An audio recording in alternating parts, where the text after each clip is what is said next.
अपने channel R K expert classes में स्वागत है। तो दोस्तों अभी की इस वीडियो में आज हम लोग हिंदी के ऑब्जेक्टिव क्वेश्चन देखेंगे, जो कि मैट्रिक बोर्ड परीक्षा 2023 के दृष्टि से ये 30 क्वेश्चन काफ़ी महत्वपूर्ण है। तो प्लीज़ आप लोग से रिक्वेस्ट है कि इस वीडियो को देखिएगा, अंत तक 30 क्वेश्चन देखिएगा, स्किप मत कीजिएगा। तो चलिए देखते हैं पहला नंबर क्वेश्चन और आंसर देने का कोशिश कीजिएगा कमेंट में। तो चलिए एक नंबर क्वेश्चन है, बाबा साहेब भीमराव अम्बेडकर का जन्म किस राज्य में हुआ था? तो आप लोगों को बताना है कि बाबा साहेब भीमराव अम्बेडकर का जन्म किस राज्य में हुआ था, महाराष्ट्र या मध्य प्रदेश या उत्तर प्रदेश या बिहार। तो बाबा साहेब भीमराव अम्बेडकर का जन्म मध्य प्रदेश में हुआ था, आप लोग याद रखिएगा। तो option number B right answer होगा। और कमेंट में लास्ट में ज़रूर बताना कि 30 में से कितना सही हुआ। 2 नंबर क्वेश्चन है, विश्व के दाँत कहानी के रचयिता कौन है? तो आप लोग को बताना है कि विश्व के दाँत कहानी के रचयिता कौन है, अमरकांत या विनोद कुमार शुक्ल या नलिन बिलोचन शर्मा या यतीन्द्र मिश्र। तो विश्व के दाँत कहानी के रचयिता कौन है? तो नलिन बिलोचन शर्मा है। तो option number C right answer होगा, याद रखिएगा। चलिए देखते हैं 3 नंबर क्वेश्चन, आंसर देते चलिएगा। 3 नंबर क्वेश्चन है, विश्व के दाँत पाठ की विधा है। तो आप लोग को बताना है कि विश्व के दाँत पाठ की कौन सी विधा है, निबंध है या कहानी या कविता या इनमें से कोई नहीं। तो विश्व के दाँत पाठ की विधा है कहानी। तो option number B right answer होगा, याद रखिएगा। चलिए देखते हैं 4 नंबर क्वेश्चन। 4 नंबर क्वेश्चन है, मैक्स मुलर को किसने वेदांतियों का वेदांती कहा? तो आप लोगों को बताना है कि मैक्स मुलर को किसने वेदांतियों का वेदांती कहा, विवेकानंद या नेहरू या दोनों या इनमें से कोई नहीं। तो मैक्स मुलर को किसने वेदांतियों का वेदांती कहा? तो अब विवेकानंद ने कहा। तो option number A right answer होगा, याद रखिएगा। चलिए देखते हैं 5 नंबर प्रश्न। तो 5 नंबर क्वेश्चन है, नाखून क्यों बढ़ते हैं पाठ के लेखक हैं? तो आप लोगों को बताना है कि नाखून क्यों बढ़ते हैं पाठ के लेखक कौन है, कालिदास या मैक्स मुलर या हजारी प्रसाद द्विवेदी या स्वामी दयानंद। तो नाखून क्यों बढ़ते हैं, यह हजारी प्रसाद द्विवेदी जी के हैं। तो option number C right answer होगा, याद रखिएगा। चलिए देखते हैं 6 नंबर प्रश्न। 6 नंबर क्वेश्चन है, हिंदी तथा इसकी विविध बोलियां किस लिपि में लिखी जाती हैं? तो आप लोग को बताना है कि हिंदी तथा इसकी विविध बोलियां किस लिपि में लिखी जाती हैं। तो वह देवनागरी लिपि में लिखी जाती हैं। तो option number A right answer होगा, आप लोग याद रखिएगा। चलिए देखते हैं 7 नंबर क्वेश्चन। 7 नंबर क्वेश्चन है, दधीची के हड्डी से क्या बना था? तो आप लोग को बताना है कि दधीची के हड्डी से क्या बना था, तलवार या त्रिशूल या इंद्र का वज्र या धनुष। तो दधीची के हड्डी से इंद्र का वज्र बना था। तो option number C right answer होगा, याद रखिएगा। चलिए देखते हैं 8 नंबर प्रश्न।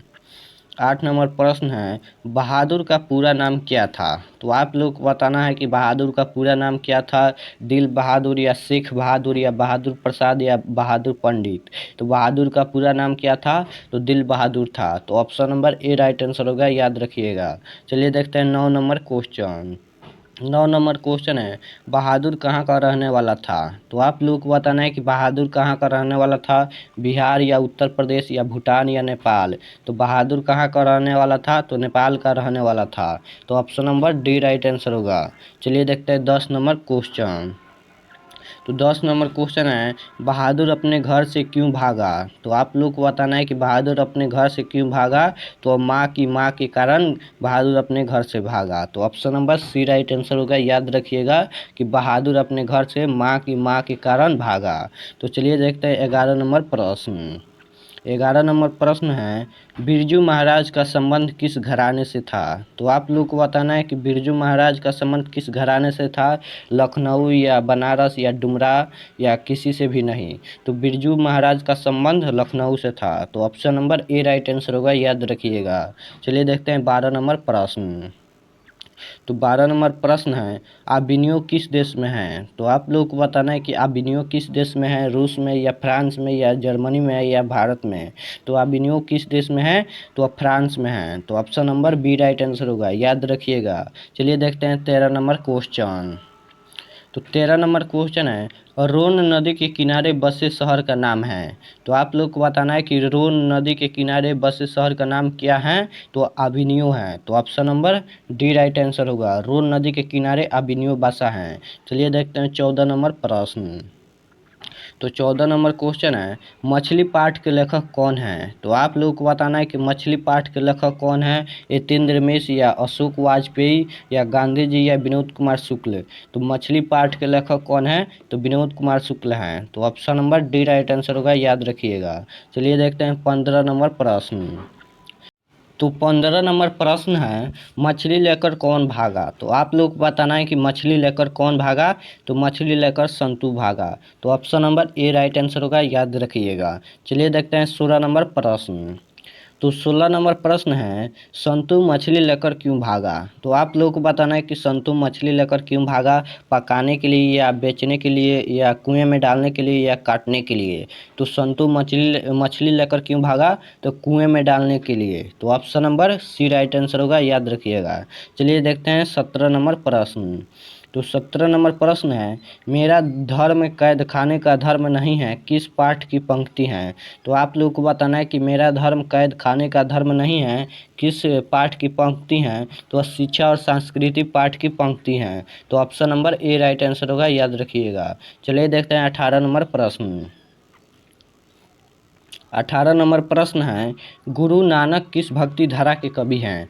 तो आप लोग को बताना है कि गुरु नानक किस भक्ति धारा के कवि हैं? निर्गुण भक्ति या राम भक्ति या कृष्ण भक्ति या सागर भक्ति। तो गुरु नानक किस भक्ति धारा के कवि हैं? तो निर्गुण भक्ति धारा के कवि हैं। तो option number A right answer होगा, याद रखिएगा।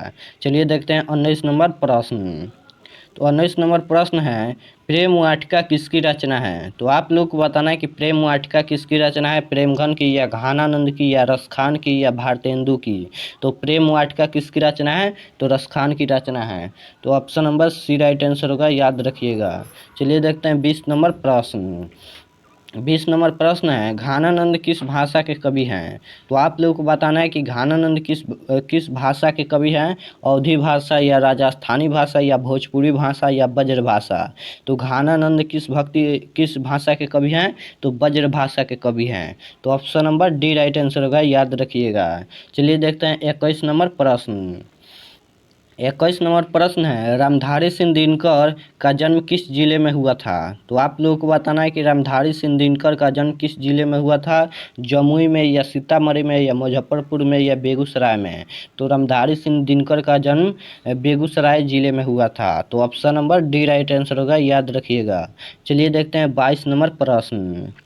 तो 22 नंबर प्रश्न है, कुंवर नारायण बूढ़ा चौकीदार किसे कहा? तो आप लोगों को बताना है कि कुंवर नारायण बूढ़ा चौकीदार किसे कहा? पहाड़ को या सैनिक को या वृक्ष को या व्यक्ति को? तो कुंवर नारायण बूढ़ा चौकीदार किसे कहा? तो वृक्ष को कहा। तो option number C right answer होगा, यानी पेड़ को कहा। चलिए देखते हैं 23 नंबर प्रश्न। तो 23 नंबर प्रश्न है, हमारी नींद कविता में नींद किसका प्रतीक है? तो आप लोगों को बताना है कि हमारी नींद कविता में किसका प्रतीक है, किसका नींद प्रतीक है? तो आलस का प्रतीक है। तो option number A right answer होगा, याद रखिएगा। चलिए देखते हैं 24 नंबर प्रश्न। तो 24 नंबर क्वेश्चन है, दही वाली मगम्मा कहानी के लेखक कौन है? तो आप लोगों को बताना है कि दही वाली मगम्मा कहानी के लेखक कौन है? सुजाता या श्रीनिवास या समरदैया या ईश्वर पेटलीकर? तो दही वाली मगम्मा कहानी के लेखक कौन है? तो श्रीनिवास हैं। तो option number B right answer होगा, याद रखिएगा, बहुत ही महत्वपूर्ण क्वेश्चन है। चलिए देखते हैं 25 नंबर प्रश्न। तो 25 नंबर प्रश्न है, गांव में जुआरी किस्म का व्यक्ति कौन था? तो आप लोगों को बताना है कि गांव में जुआरी किस्म का व्यक्ति कौन था? तो गांव में जुआरी किस्म का व्यक्ति रगम्पा था। तो option number B right answer होगा, याद रखिएगा। चलिए देखते हैं नेक्स्ट क्वेश्चन, यानी 26 नंबर। तो 26 नंबर क्वेश्चन है, ढहते विश्वास कहानी है? तो आप लोग को बताना है कि ढहते विश्वास कहानी है उड़ीसा है या बिहारी या भोजपुरी या इनमें से कोई नहीं? तो ढहते विश्वास कहानी उड़ीसा है। तो option number A right answer होगा, याद रखिएगा। चलिए देखते हैं 27 नंबर प्रश्न। तो 27 नंबर प्रश्न है, मंगू की बड़ी बहन कौन थी? तो आप लोग को बताना है कि मंगू की बड़ी बहन कौन थी? तो वह कमू थी। तो option number A right answer होगा, याद रखिएगा। चलिए देखते हैं 28 नंबर प्रश्न। तो 28 नंबर प्रश्न है, सीता के कितने लड़के थे? तो आप लोग को बताना है कि सीते के कितना लड़के थे?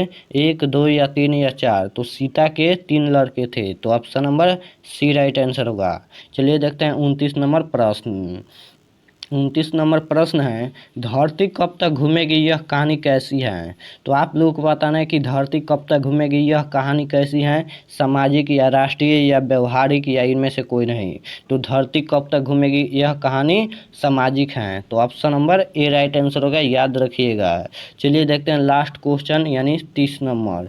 तो 30 नंबर क्वेश्चन है, मंगू कब से पागल थी। तो आप लोग को बताना है कि मंगू कब से पागल थी। तो मंगू जन्म से पागल थी। तो option number A right answer होगा, याद रखिएगा। चलिए, अगर हमारे चैनल पर नए हो तो चैनल प्लीज़ सब्सक्राइब कर लीजिए ताकि नेक्स्ट क्लास आपके पास ज़रूर पहुँचे। और वीडियो को लाइक नहीं किया हो तो लाइक कर दीजिए। तो मिलते हैं नेक्स्ट वीडियो में, तब तक अपना पढ़ाई कीजिए। धन्यवाद।